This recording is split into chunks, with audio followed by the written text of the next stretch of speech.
So today we're going to talk about the best Minecraft creations that we've seen, and I can't really talk about that because I was actually fired. Yeah, I got fired. It's mainly because of my girlfriend that got here. I actually can't really even do this show anymore because I have my lovely girlfriend here with me. Her name's Dana, and we're very much in love. I could just stare at your eyes all day long.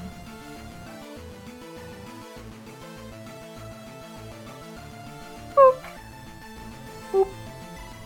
Boop. Boop. Bend over, so kinky. Ooh! Yeah, guys, I've had a lot of fun. I've had a lot of fun working on this channel, but I mean, come on, right? This is the right decision. We should just go. Eyes. Wait, so Inky, you can't just... I can't do the show either. I have a girlfriend now. See, He does, it's true. we're in love, man. So I guess, like, her name's Jocelyn, my name's Joshua, so... What should our couple name be? Well, you got Josh and Joshua. Joshua? Josh from you and Ua Joss. from me. Joshua. I like it. It sounds See, beautiful. it works. Jocelynshire? The Joshleshire. Look at the slub. It's the chops. She fell for Look the at chops. the mutton chops. They're so cute. He's guys, also ticklish. I'm you not guys. ticklish. Isn't Stop it. that It's not cute? funny. Look at me. It's not Tickle, funny. tickle! I'm not ticklish. I'm not ticklish. Tickle party! Okay, I'm ticklish. I'm ticklish. I'm ticklish. Guys, I'm sorry. We can't do Why We're Single anymore, so that's kind of the end of the show, Sorry, guys. it's taken. So Sorry, get it's over it. happening now. So we'll see you on another show or something. There's still plenty here. You guys will have fun. Ah, April Fools. We don't have girlfriends. Yeah, we don't have girlfriends. But guess what? We aren't talking about Minecraft either, so joke's on you. No, we're actually talking about side-scrollers, our favorite side-scrollers. And up front, I have to talk about a Mario game because he's kind of like the, the landmark of side-scrolling games. And I'm going to say Super Mario World because it literally was a world. You think it's an older game, so it's not going to be that big. No, there was like not only like the 8 different sections, but each little section had like a little side area that you can like, oh hey, there's a secret here, and it opens up a new path. Then you can make it onto like the Star Road, and then if you do like all of that, there was like the super special Star Road area where it had all these 90s slang as level names. So you had like Radical, you had Awesome, you had Totally, and I was like, oh, well this is colorful and fun, and plus the introduction of Yoshi, well that's pretty awesome, just all on its own. You got Yoshi that you're riding around, you're like, so yeah, Super Mario World plus 2 players, grabbing apples from trees, cool enemies, awesome Bowser fight at the end. If you're talking about side scrolls, there's a million of them. There's so many good side scrolling games. There's ones I always talk about. You got Sonic, you got Mega Man. There's so many good ones. You got Shinobi. There's literally a million of them, but some of my favorites, Comic Zone.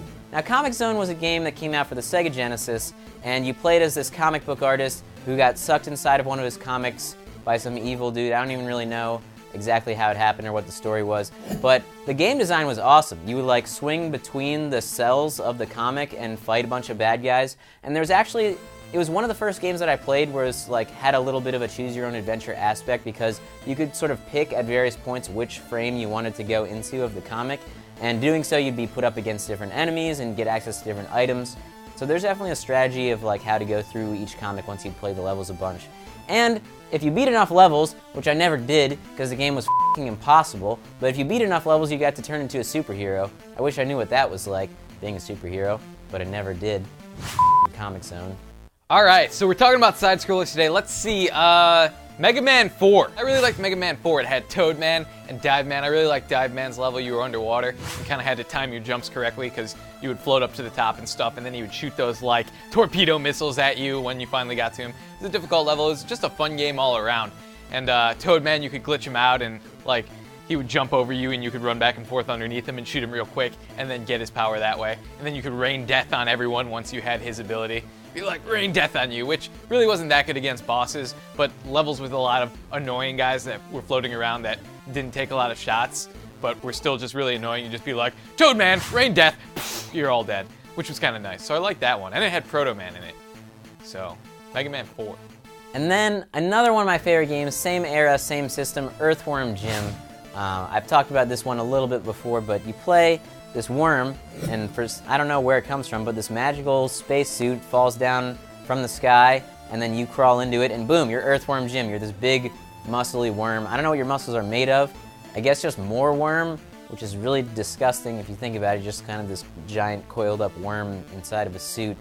And your goal is to save this princess named Princess What's-Her-Name. And I don't really know why, as a worm, you care about a princess. None of it really makes sense, but the point is you shoot a bunch of bad guys in weird levels like Buttville, and giant dogs try to attack you that look cute at first, and you're bungee jumping on boogers. It's a pretty amazing game just in general. And you get items and you say stuff like, groovy! And come on, who uses that word anymore? It's classic. Mega Man is a fantastic franchise with great music. I'm more than positive Sonic's going to mention that somewhere. My favorite Mega Man, though, Mega Man X. It was one for the Super Nintendo. You're still playing as the Blue Bomber. Introduced Zero also. I was like, this guy is awesome. But yeah, it had some of my favorite bad guys in the game. You had like Electric Mandrill, you had Armored Armadillo, and you get like that one special secret thing that you can do. Lots of secrets made games great. Where you can actually get like a little Hadouken punch. So I was like, oh, I can do that, but you can only do it if you had full life, but I'd always wind up getting hit like within the first 3 seconds, so I could never actually do the Hadouken. But still, awesome game. It's just, I think, the best Mega Man game, but I'm sure lots of people would argue. Still, it's really cool. It's really cool. This next one's not technically a side-scroller, it's technically like a down-scroller because you move to the next area by floating down, but I really liked Bubble Bobble. And you would move back and forth side to side, so it kind of counts. Anyway, it was a fun game to play with my brother, and you know, you would put your enemies in bubbles, and then you'd pop them, and there were all sorts of like cakes and stuff floating around that you could get. I was a fat kid, I guess. I'm like, ooh, cake in a bubble, I should get that. And then you could do cool stuff like you could get this like chain fire where you just fire out a bunch of bubbles at once, and super high jumps and stuff. And then if you didn't beat the level in time, this ghost would start chasing you, and it was like, rah, and it was unbubbleable. You couldn't bubble it, and if it got you, you died. It was a fun game. Maybe it doesn't technically fit in this category, but I wanted to talk about it, screw you. Now this one I was having a hard time actually like figuring out which one from the franchise I wanted to have as the best.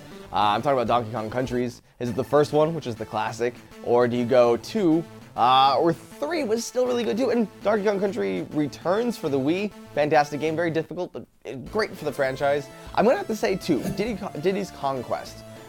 Which had Diddy and Dixie for the first time. Each one had like separate abilities. Like Diddy was a little bit faster, but Dixie can fly around with her ponytail. Don't try to do that on the playground because A, if you don't have a ponytail, it's not gonna work, and B, spinning around on the playground makes you look like an idiot when you're a kid. Hey, what are you gonna do? But it was just a testament to how awesome Diddy is this was a sequel to Donkey Kong Country, which Donkey Kong being like the main guy, he's not even in this game and was still fantastic. Level design was great, graphics were cool, all the animals you can like ride on was pretty awesome. Just Donkey Kong Country, great all the way around, just loved all of them. Game Boy versions, Super Nintendo versions, Wii version. Good job, Donkey. What's this Wii? It's a thing. Nobody played it. It's still a thing.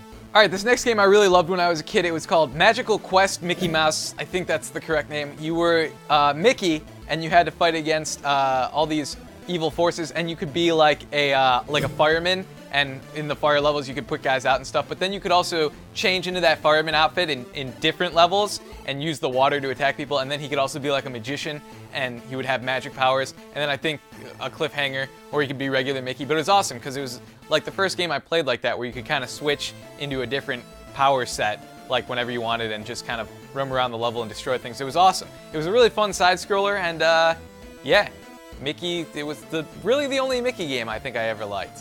So points for that. I wanted to talk about more games. I wanted to talk about this game called Mutant Chronicles Doom Troopers, but I'm told that I have to stay to 3. So I guess we're gonna talk about Super Meat Boy.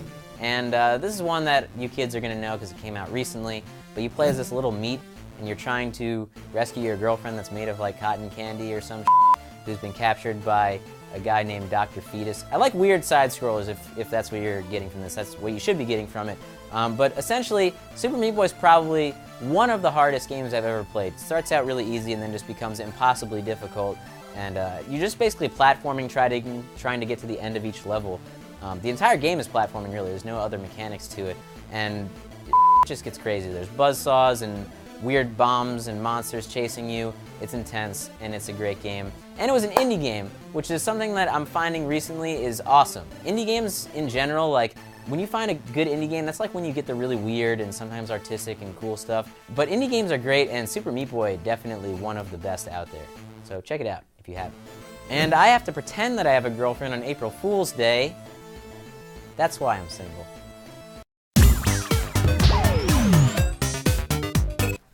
Tickle party! Tickle parties! I love tickle parties! Ah!